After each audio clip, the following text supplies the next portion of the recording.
আসসালামু আলাইকুম। সবাইকে স্বাগতম জানাচ্ছি এডুভিশন ফেসবুক পেজ এবং ইউটিউব চ্যানেলে আজকের এই ক্লাসে। আজকে আমরা আলোচনা করব নবম দশম শ্রেণীর পরিসংখ্যানের আয়তলেখ বহুভুজ নিয়ে। আয়তলেখ বহুভুজ একই সাথে দুইটি অ্যান্সার করা লাগে আমাদের। আয়তলেখ আঁকার পরে আমরা বহুভুজ নির্ণয় করব বা বহুভুজ আঁকবো। এই যে তোমাদের বইয়ে একটি প্রশ্ন দেওয়া আছে, আয়তলেখের গণসংখ্যার বহুভুজ আঁকো। আমরা আজকে এই প্রশ্নটাই করব বা এই প্রশ্নটি আমরা সমাধান করব।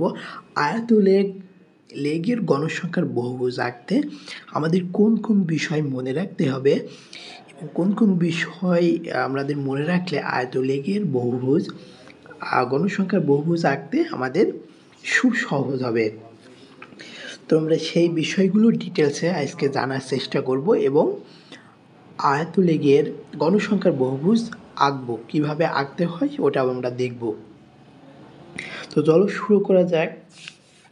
আয়তলেখ বহুভুজ আঁকতে হলে আমাদের কী কী বিষয় এখানে জানা লাগবে তোমাদের বইয়ে একটু আমরা দেখে নিই। প্রথমে যে আয়তলেখ হতে গণসংখ্যার বহুভুজ আঁকার জন্য আয়তলেখের আয়তসমের ভূমির সমান্তরাল বিপরীত বাহুর মধ্যবিন্দু সমূহ নির্ধারণ করা হয়েছে।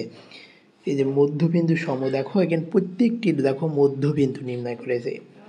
এই আয়তলেখ আঁকা হয়েছে, এর মধ্যবিন্দু, এটার মধ্যবিন্দু, এটার মধ্যবিন্দু, এটার মধ্যবিন্দু, মধ্যবিন্দুগুলো আমাদের আঁকা হয়েছে। তো দেখো মধ্যবিন্দু নির্ধারণ করা হয়েছে, চিহ্নিত মধ্যবিন্দু সমূহ রেখাংশ দ্বারা যুক্ত করা হয়েছে। যে একটা রেখাংশ দ্বারা যুক্ত করা হয়েছে, ভূমির সাথে সংযুক্ত করে গণসংখ্যার বহুভুজ আঁকা হয়েছে।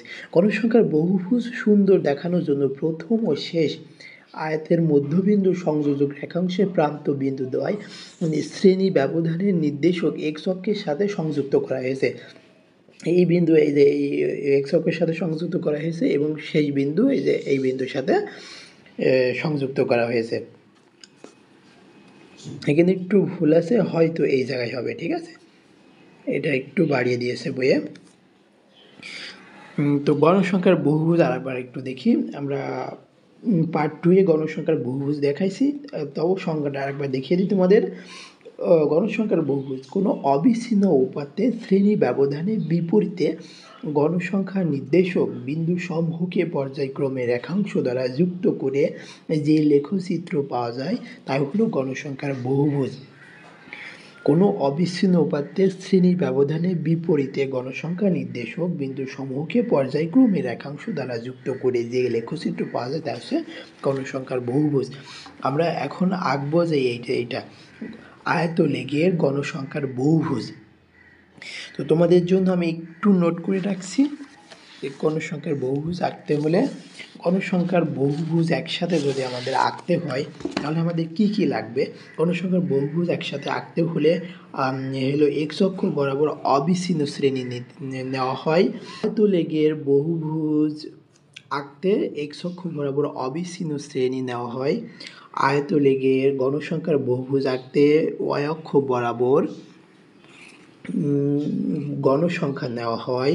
মূল বিন্দু শূন্য থেকে পরবর্তী ঘরগুলো বোঝাতে ছেদ চিহ্ন ব্যবহার করা হয়। তারপরে দেখো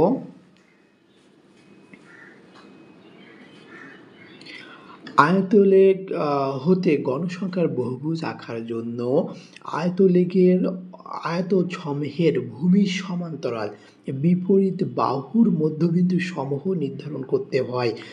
ভূমির সমান্তরাল বিপরীত বাহুর মধ্যবিন্দুর সমূহ নির্ধারণ করতে হয়। চিহ্নিত মধ্যবিন্দু সমূহ রেখাংশ দ্বারা যুক্ত করে গণসংখ্যার বহুভুজ আঁকা হয়। গণসংখ্যার বহুভুজ সুন্দর দেখানোর জন্য প্রথম ও শেষ আয়াতের মধ্যবিন্দু সংযোজক রেখাংশের প্রান্ত বিন্দুর এক্স অক্ষের সাথে কি করা হয়, যুক্ত করা হয়, সংযুক্ত করা হয়।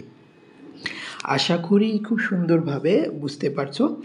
এখন আমরা দেখব যে আয়তলেখের গণসংখ্যার বহুভুজ আঁকতে আমাদের যে সারণী দেওয়া থাকবে, মনে করো একটা অঙ্ক দেওয়া আছে, সারণীয় অঙ্ক, তার বলছে যে গণসংখ্যার বহুভুজ প্রথমে অবিচ্ছিন্ন উপাত্তের আয়তলেখ এঁকে গণসংখ্যার বহুভুজ আঁকা হয়।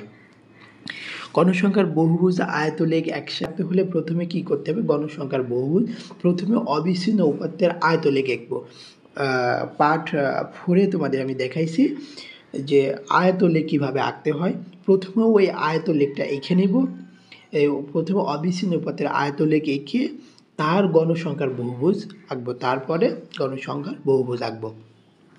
তো প্রথমে আয়তলেখ গণসংখ্যার বহুভুজ আঁকতে হলে এমন সারণী আমরা তৈরি করে নেব।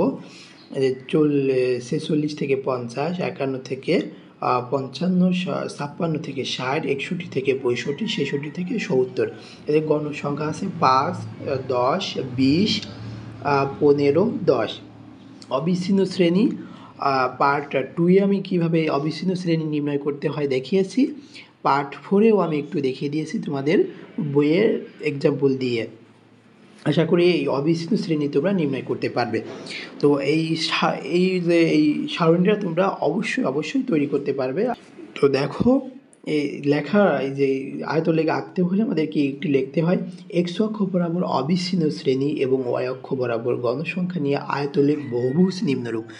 জাস্ট এতটুকুই লিখবে, আর বেশি কিছু লেখার প্রয়োজন নাই।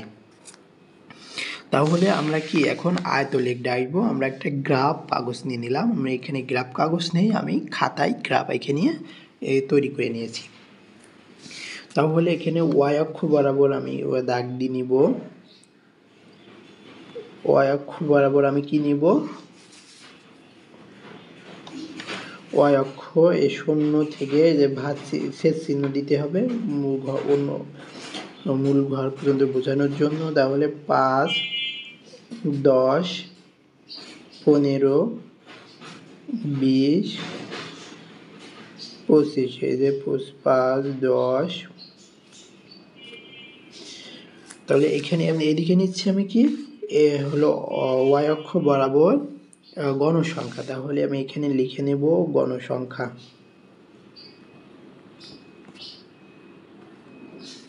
গণসংখ্যার এই দিকে নিব আমরা অবিচ্ছিন্ন শ্রেণী সীমা নিব। গত ক্লাসে তোমাদের আয়তলেখে আমি দেখাইছি অবিচ্ছিন্ন শ্রেণী যে 45.5 থেকে এই যে 70.5 পর্যন্ত নিব, এই উল্টা এল 45.5 থেকে 70.5।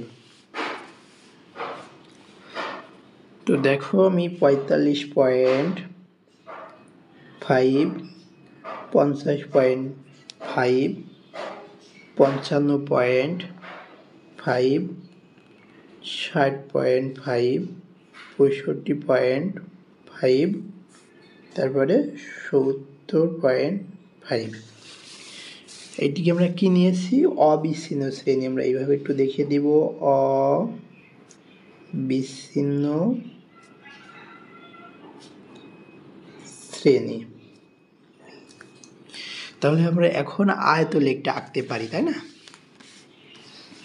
আয়তলেখটা আঁকতে আমাদের কি কি লাগছে? এই যে 45.5 ঘরে আছে 5 ঘর উঠবো আমরা। 5 ঘর, এই যে 5 ঘর করে নিলাম আমরা। এরপরে আমাদের 10 ঘর উঠতে হবে। 10 ঘর, 10 ঘর আছে আমাদের।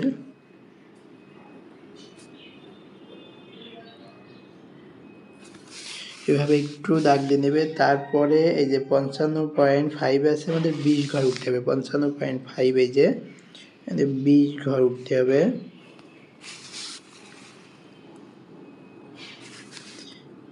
এইভাবে একটু সুন্দর করে দাগ দিয়ে নিবে। তোমাদের গ্রাফ থাকবে, গ্রাফে একটু পেন্সিল দিয়ে এইভাবে সুন্দর করবে, তাহলে আরো সুন্দর দেখা যাবে। তারপরে 60.5 আমাদের রাখবে 15 ঘর উঠতে হবে। 60.5 আমাদের 15 ঘর, এই যে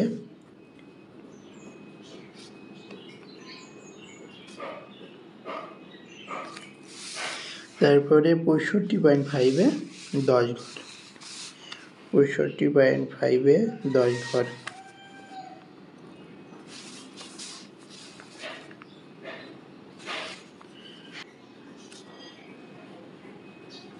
এই যে প্রথমে আমাদের কি অবিচ্ছিন্ন শ্রেণী আয়তলেখ আঁকা হয়ে গিয়েছে। প্রথমে অবিচ্ছিন্ন আয়তলেখ আঁকে, তারপরে গণসংখ্যার বহুভুজ আঁকা হয়। গণসংখ্যার বহুভুজ আঁকতে হলে কী করতে হবে, এই যে এইখানে বলছে যে স্তম্ভলেখের মধ্যবিন্দুগুলো নির্ধারণ করতে হবে।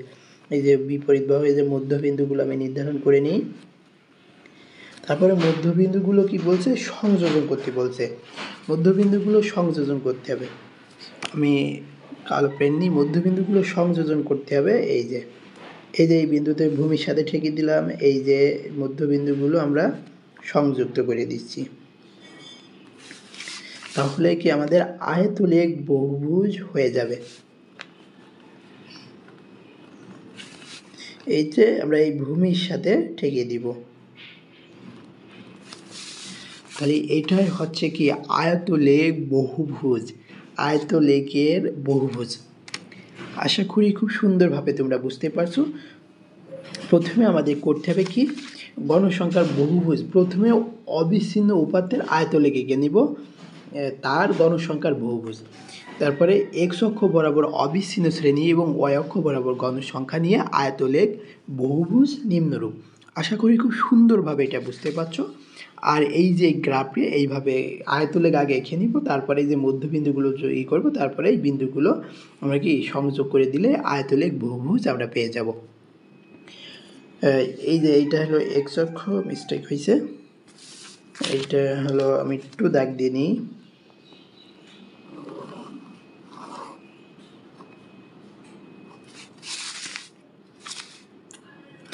দেখো এখন তাহলে আমাদের বহুভুজ আঁকতে আমাদের কী কী লাগছিল, এক্স অক্ষ বরাবর অবিচ্ছিন্ন শ্রেণী নেওয়া হয়, ওয়াই অক্ষ বরাবর গণসংখ্যা নেওয়া হয়, মূল বিন্দু শূন্য থেকে পরবর্তী ঘরগুলো বোঝাতে এই যে ভাঙা হলো ছেদ চিহ্ন ব্যবহার করা হয়। আয়তলেখ হতে গণসংখ্যার বহুভুজ আঁকার জন্য আয়তসমের ভূমির সমান্তর বিপরীত বাহুর মধ্যবিন্দু নির্ধারণ করতে হয়। যে মধ্যবিন্দুগুলো আমি নির্ধারণ করেছি, প্রত্যেকটি নির্ধারণ করতে হয়। চিহ্নিত মধ্যবিন্দুগুলো রেখাংশ দ্বারা যুক্ত করেছি, যে সবগুলো যোগ করে দিয়েছি। যোগ করে গণসংখ্যার বহুভুজ সুন্দরভাবে দেখানোর জন্য প্রথম ও শেষ বিন্দুর আমরা কি সংযোগ করে দিয়েছি, সংযোগ করে দিলে এক্স অক্ষের কি সংযুক্ত করে দিই। আশা করি খুব সুন্দরভাবে বুঝতে পারছো। আজকের ক্লাসটি এই পর্যন্তই, পরবর্তী ক্লাসের আমন্ত্রণ জানিয়ে আজকে এখানে শেষ করছি। সবাই ভালো থাকবে, সুস্থ থাকবে, এডুকেশনের সাথে থাকবে। আল্লাহ হাফেজ।